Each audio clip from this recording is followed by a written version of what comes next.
Bonjour à toutes et à tous. Je suis super contente de revenir faire une petite vidéo. Ça faisait longtemps que j'en avais pas fait. J'espère que vous allez bien, que vous avez passé un bel été, que la rentrée se passe bien. C'est un peu dur. J'ai même ressorti la tasse de l'hiver et la tisane tout au long de la journée. Enfin voilà, on va s'y faire doucement. Et c'est peut-être pas fini encore, hein. On va croiser les doigts. En tout cas, comme je vous l'ai déjà dit, je suis hyper contente de vous retrouver.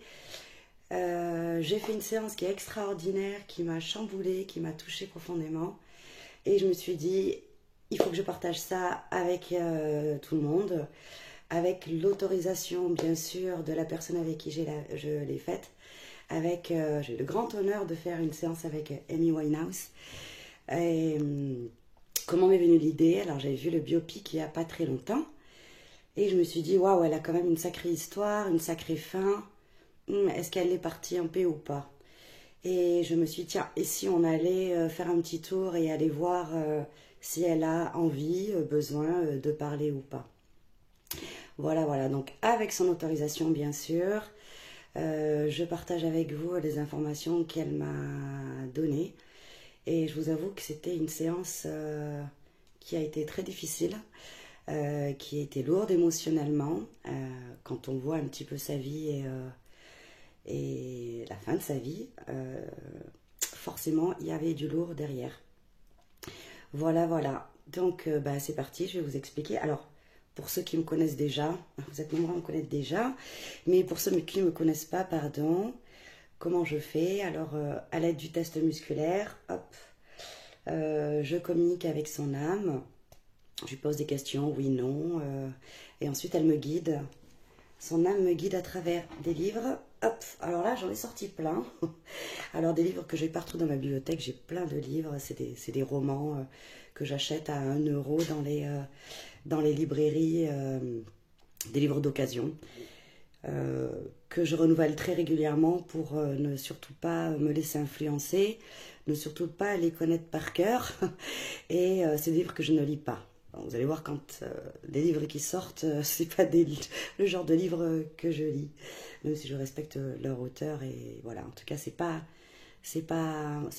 mon style. Donc c'est parti, l'histoire de Amy Winehouse. Et ensuite, je vous expliquerai pourquoi aussi. Je trouvais ça intéressant de la partager. Alors, attention, on a démarré avec ma décision de ne pas dire un mot, chose parfaitement faisable et même plus normale que le contraire. En général, personne ne se sent obligé à faire la conversation avec un ascenseur. Page 31. Alors je me suis dit, tiens, c'est bizarre parce qu'elle m'a dit... Oui, je veux bien communiquer avec toi. Oui, j'en ai besoin. Et là, elle me parle de ne pas parler. Bon, je continue. Je vois ce qui va sortir. Je respecte sa posture et je l'écoute jusqu'au bout. Et je vois ce qu'elle a envie de dire ou pas. Ou est-ce qu'elle a envie que je m'arrête. Voilà, je m'adapte. Ça va devenir plus clair pour vous. Vous allez voir. Ensuite, elle me dit... Ah oui, pardon... Pour ceux qui ne connaissent pas ma technique en détail, vous pouvez voir sur d'autres vidéos, je teste, je choisis les livres au hasard, je teste quel livre, quelle page, quel paragraphe, quelle phrase, et voilà, ça me donne toute une histoire. Voilà, petite parenthèse, je reviens avec notre amie Amy. Donc voilà, donc elle me dit qu'elle n'a pas envie de parler. Je dis bon, d'accord, il n'y a pas de souci, mais pourquoi est-ce que tu me parles? Mais bon, je la laisse parler. Et ensuite elle dit, en tout cas, il n'y avait qu'un tunnel obscur et solitaire, le mien. Non, c'est toujours là-dedans, en intro. C'est l'intro du livre. Je dis, bon, ok. Bon, je continue. Et elle me dit, quand elle se refusait à prononcer ces mots, plein de dégoût pour le milieu verdurin, et de la joie d'en avoir fini avec lui. Page 132. Waouh, alors je comprends qu'elle est super en colère, qu'elle est contente d'avoir quitté ce monde, parce qu'il était trop plein de souffrance, mais qu'elle ne veut toujours pas me parler. Et pourtant, elle continue à me parler. Donc, c'est qu'elle en a besoin. Je ne sais pas si vous l'avez déjà vécu. Vous-même, personnellement, moi, ça m'est déjà arrivé, ou d'avoir vécu avec d'autres personnes. En fait, on a absolument besoin de parler, mais on n'y arrive pas. Et parce que ça sort pas, parce que c'est trop lourd, parce que c'est trop dur. Mais on est content que quand même quelqu'un écoute, même si on dit le contraire. Alors, ok. Donc ensuite, elle dit Morgane anxieuse se taisait. Donc Morgane, c'est un passage que j'ai trouvé dans le livre. Hein. Donc elle parle bien d'elle. Anxieuse se taisait. Elle ne pensait pas et préférait ne pas penser. Page 131. Je me dis, oh, ça fait quand même 4 fois qu'elle me dit, il y a se taisait, ne pas parler, refuser de prononcer aucun mot. Ça fait la 4e fois qu'elle me dit qu'elle ne veut pas parler. Je dis, bon, ben, est-ce que peut-être tu as besoin d'aide pour pouvoir parler? Est-ce qu'elle n'est pas là ta demande? Des fois, il est intéressant d'aller écouter la demande derrière la demande. Quelqu'un qui vous dit que je ne veux pas parler et qui parle, c'est qu'il a besoin de parler, mais qui a besoin d'aide. Donc, partant de ce principe, je me suis dit, ok, est-ce que moi j'ai besoin de quelque chose pour me recentrer et pour qu'elle se sente plus en confiance avec moi, pour pouvoir me dire ce qui ne va pas et ce qu'elle ressent, ou est-ce que j'ai besoin d'aller chercher une énergie plus développée, ce que j'appelle les énergies angéliques ou les copains là-haut. Qu'on y croit ou qu'on n'y croit pas, c'est des archétypes qui sont inscrits dans notre inconscient collectif à tous, donc qui existent forcément quelque part, que ce soit dans notre imaginaire ou dans un monde réel qui a déjà été et existé. Ces énergies sont là. Donc je teste dans ma liste, peut-être je peux vous la montrer, dans ma liste. Les gens qui font des séances avec moi ou font des séances avec ou ont fait la formation avec moi, pardon, la connaissent. J'ai plein de énergie angélique que j'appelle les copains là-haut et je teste qui peut nous aider à aider Amy dans cette thématique, dans cette séance, qui peut nous aider. Et je teste et je tombe sur l'ange Daniel. Alors, Daniel, j'ai pas trop l'habitude de travailler avec lui, donc je vais voir à comment dire, quelles sont ses propriétés, quelles sont ses ressources, quels sont ses points forts. Et pourquoi est-ce que c'est lui qui sort? Parce que chaque énergie angélique, pour moi, dans ma pratique, après chacun fait comme il veut, mais moi dans ma pratique, pour moi, on est au-delà de tout ce qui est aspect religieux. Il y a n'importe quelle énergie angélique de lumière, attention, qui peut nous aider, quelle que soit la religion de la personne, qu'elle en ait une ou pas, d'ailleurs. C'est un peu, j'aime bien dire, la messagère en formation, c'est un peu comme des fruits et légumes. Chacun a sa propriété, chacun a... Il y en a, il a... Enfin voilà, je pense que vous m'avez compris, je ne vais pas m'attarder là-dessus. On va essayer de faire court parce que c'est trop beau. Donc voilà, c'est Daniel qui sort. Donc quelles sont les propriétés et les ressources et les forces, les caractéristiques, moi je suis émue, de Daniel. Alors Daniel, c'est lumière de la communication, de la sagesse, aide à trouver les bons mots lors des situations délicates. Et je me suis dit, waouh, quand même, sur ma liste où j'ai plus de 300 énergies angéliques, c'est lui qui sort, donc c'est pas un hasard. Enfin, le hasard n'existe plus, excusez-moi les amis, mais j'y crois plus depuis longtemps. Donc j'ai dit, ok, parfait, Daniel, est-ce que tu veux bien nous aider pour qu'on puisse dénouer tout ça, aider Amy à s'exprimer, pour qu'on puisse la libérer. Et bon, bah, ils sont toujours c'est des énergies qui sont très douces et bienveillantes, donc forcément, il intervient. Et alors, je lui demande, est-ce qu'il est bien là? Et la réponse, c'est, alors, sans atermoyer, terme que je ne connaissais pas, il se rendit chez elle pour lui parler. Il n'eut pas besoin de parler. Les yeux de Gabriel, donc de Amy, le regardaient et dans le même temps, savait ce qui le menait vers elle. Page 104.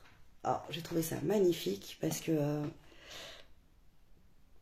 je lui demande de l'aide, enfin, on lui demande de l'aide, il vient lui parler, et on nous dit, il n'eut pas besoin, pardon, de parler.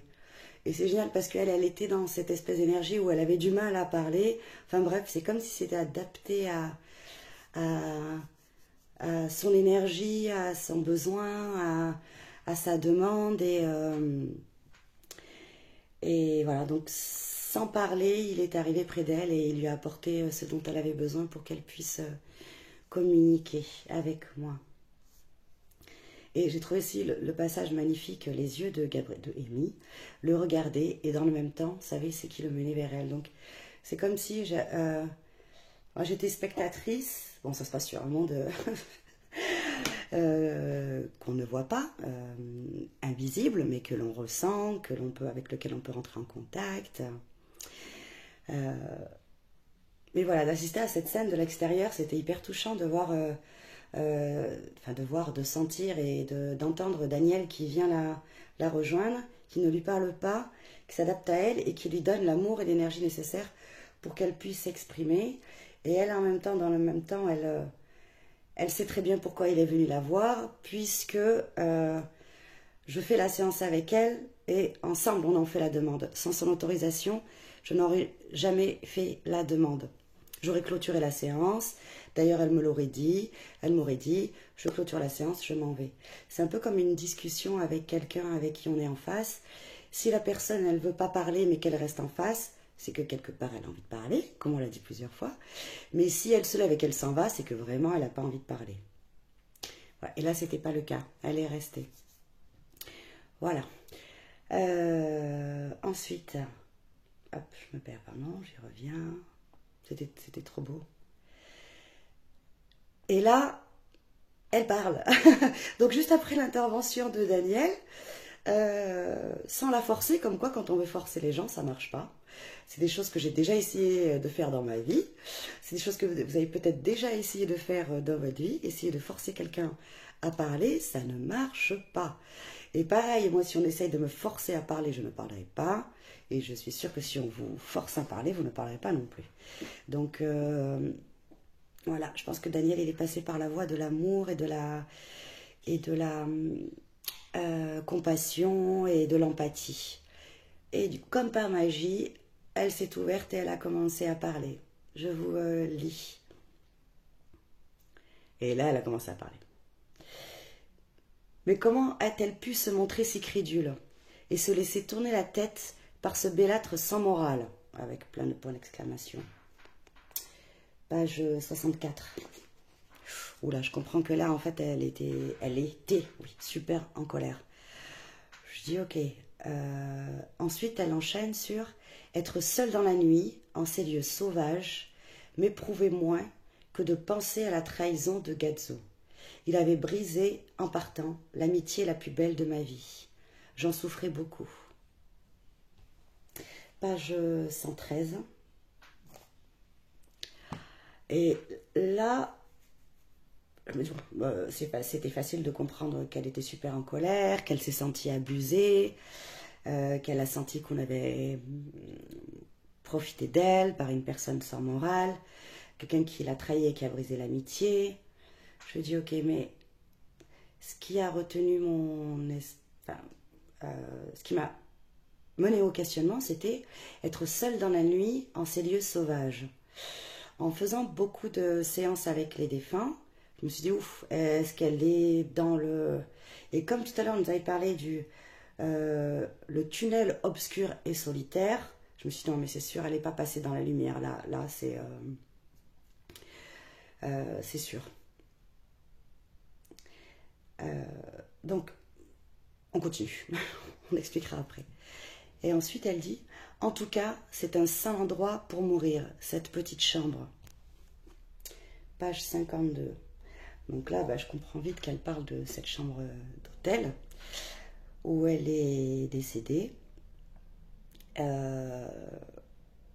je lui demande... est-ce que tu veux en dire plus? Est-ce que tu veux que je fasse quelque chose? Et en fait, elle avait besoin de parler, donc je me suis tue. Je me suis tue et je vais les laisser parler.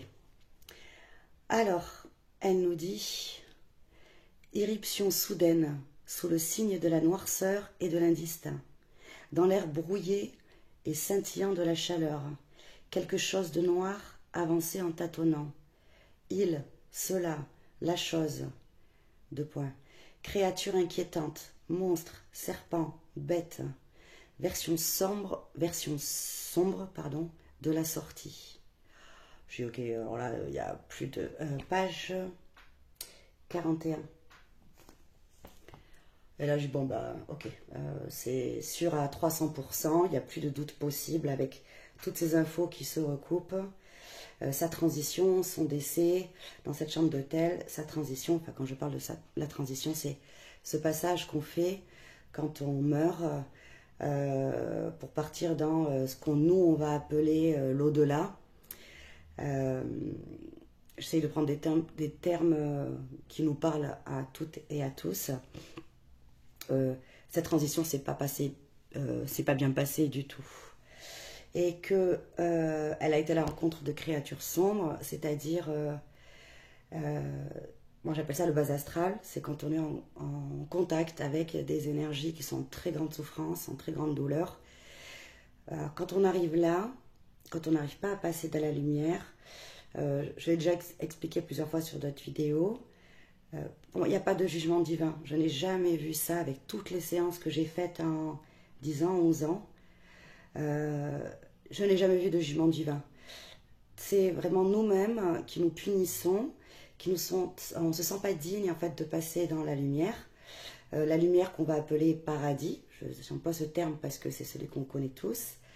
On ne s'autorise pas à passer là-dedans, donc on reste dans une espèce d'énergie hyper sombre, hyper lourde, dark, je vais appeler ça dark. Donc l'enfer. Mais c'est quelque chose qu'on s'impose nous-mêmes. Je ne me sens pas en paix, je ne me suis pas pardonnée, je n'ai pas pardonné, j'ai besoin qu'on me pardonne. Je suis en colère, je suis triste, je suis... Eh ben, ça nous empêche en fait de passer de l'autre côté. Voilà, ce terme va vous parler aussi, j'espère. Donc là, voilà, bah, j'ai compris qu'elle était super en colère contre elle, de s'être laissée faite avoir, qu'elle était hyper en colère contre lui. Je ne dirai pas qui est cette personne, parce que ça, on m'a demandé de garder le secret. On ne va pas citer qui que ce soit.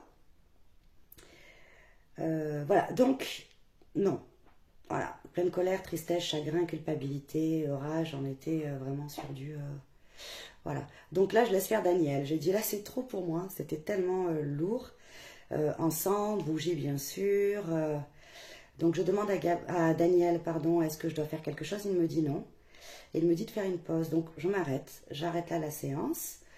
Je me suis arrêtée peut-être pendant 2-3 heures, le temps de le laisser faire, lui, ce qu'il avait à faire avec elle. Il était beaucoup mieux placé que moi pour intervenir auprès d'elle, donc je passe le relais. Et voilà, donc au bout de quelques heures, je ne sais plus, 3, 4, il me semble que c'était 4 heures, je reviens et je dis, bon, vous en êtes tous les amis. Daniel, est-ce que ça se passe bien? Donc lui me dit oui, mais je vais avoir confirmation. Non, pardon. Je demande d'abord à Amy, est-ce que tout va bien? Elle me répond que oui. Je demande confirmation à Daniel, est-ce que tout va bien aussi? Parce que il y a des âmes qui vont nous dire oui, t'inquiète pas, tout va bien. Et en fait, ils vont pas partir. Ils vont rester dans cette auto-punition. Donc, c'est pour ça que je demande validation à une énergie qui est sur une dimension de lumière supérieure. Donc, à partir du moment où j'ai eu la confirmation de Daniel, je reviens voir Amy et je lui dis, bon, comment vas-tu? Et elle me dit, je me dirigeais vers ce bois dont la lisière était illuminée par la pleine lune. Elle m'aida beaucoup cette nuit-là. Sa clarté éclaira ma route et sa grande douceur m'apaisa un peu, par enchantement, car la lune enchante les âmes bien mieux que toutes les autres planètes. sa lumière est si près de nous. Oh, c'était... voilà, là j'ai trouvé ça, hop, dans... encore dans ce livre-là, L'enfant et la rivière. Donc je me dis, waouh, c'est beau, c'est mission accomplie, c'est trop beau. Tout va bien, elle est entre des bonnes mains, elle est en train de partir. Voilà. Donc je me dis, mais... Donc bon, je suis en train de me perdre, je suis trop émue, je suis désolée, je vais bien m'ancrer. C'est beaucoup d'émotions tout ça. Oui, alors je me dis, tiens, c'est intéressant parce que là, Amy, elle nous montre qu'il y a des blessures d'amour, de trahison, qui peuvent nous bouffer toute notre vie tant qu'on ne les a pas soignées, qui peuvent, des blessures profondes, en plus en fonction de notre sensibilité, hein, en fonction de notre sensibilité, et puis au moment aussi où ça arrive, on peut vivre une blessure de trahison ou d'amour dans un moment où on est fort, donc c'est dur mais on arrive à gérer. Mais si en plus c'est déjà dans un moment où on est en faiblesse, on est fragile, ça peut complètement nous dévaster. Et là, je me suis dit, tiens, c'est hyper intéressant et je les remercie beaucoup pour ça, qu'elles me permettent de partager cette séance parce que ça peut parler à beaucoup de personnes, que ce soit une blessure qui vienne de la part d'un parent, d'un amoureux, d'une amoureuse, d'un frère, d'une sœur, d'un patron, d'une amie, d'un ami, à quel point une blessure peut venir nous dévaster, nous pourrir toute notre vie et même au-delà de notre vie, nous faire souffrir et vivre l'enfer jusqu'à notre mort. Et d'où l'intérêt à tous, je parle vraiment pour nous tous, ça, je m'inclus dedans, hein. D'où l'intérêt à tous de se faire aider, de parler, de ne pas garder les choses pour soi, d'en parler à pardon, amis de confiance, famille, thérapeute, mais surtout pas de garder les choses pour soi et jusqu'à s'en rendre malade. Et voilà, donc il faut se faire aider. Voilà, et même quand on a...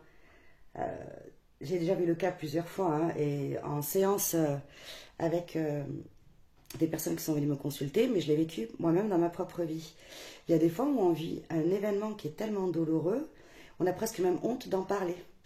Et là, c'est la victime qui se sent coupable.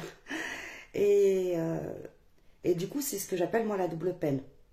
Donc, en parler, pleurer, crier, hurler. Et même, il y a des fois où on peut se sentir coupable nous-mêmes d'avoir fait du mal à quelqu'un, d'avoir trahi, d'avoir... voilà. Et du coup, avoir du mal et honte d'en parler, de dire, ben voilà, j'ai merdé, j'ai fait ça, quoi. J'ai fait ça à quelqu'un que j'aimais ou que j'aimais pas. C'est pas bien ce que j'ai fait énormément de mal en face de moi. Pourquoi est-ce que je vais faire des choses pareilles et pourquoi est-ce que je vais faire souffrir des gens comme ça? Donc voilà, communication.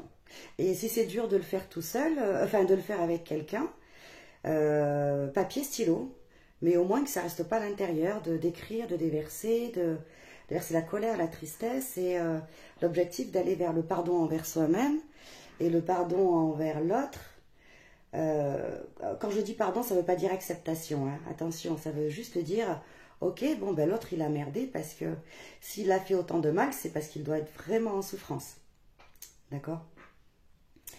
Voilà pourquoi je trouvais très intéressant de partager cette séance faite avec Amy. Et je la remercie encore une fois de m'avoir donné son autorisation parce que c'est quelque chose qui peut toucher beaucoup d'entre nous. Alors, du coup, le lendemain, j'ai pas pu m'empêcher. J'ai fait cette séance on est le 13, je l'ai faite il y a 2 jours. Et donc, hier, je suis allée la voir, je pense que vous me comprenez. Je lui ai dit, bon, Amy, comment tu vas? Comment est-ce? Et elle me dit, bon, j'avais compris qu'elle était sur le bon chemin hein, quand elle nous a parlé de la lune, elle était guidée par la lune, elle était, sortait du bois, elle allait... euh, sa lumière était si près de nous, enfin voilà, j'ai compris qu'elle sortait de la pénombre pour aller vers la lumière. Et donc elle dit, pour clôturer, Valentina, donc Valentina c'est Amy, page 62, courut vers l'entrée du théâtre et sous le péristyle se retourna très vite pour lancer un dernier signe de main gantée. Alors c'est génial parce que je l'ai vraiment visualisé, elle qui est une artiste. Alors j'ai regardé ce que c'était qu'un péristyle parce que je ne savais pas, je vous le dis franchement. En fait c'est des grandes colonnes, vous savez qu'il peut y avoir dans les théâtres, dans les opéras, dans les trucs grecs, romains et tout, c'est magnifique. Et du coup je l'ai visualisé en train de partir, de rentrer dans le théâtre avec des grandes colonnes. J'imaginais un opéra magnifique et qu'elle se retournait et qu'elle disait au revoir avec vachement de classe, avec vachement de grâce. Et là j'ai bien reconnu la diva parce qu'elle a une partie en elle qui est très diva et très... elle est magnifique. Voilà, voilà. Fin de la séance avec Amy. Je vous remercie pour votre écoute.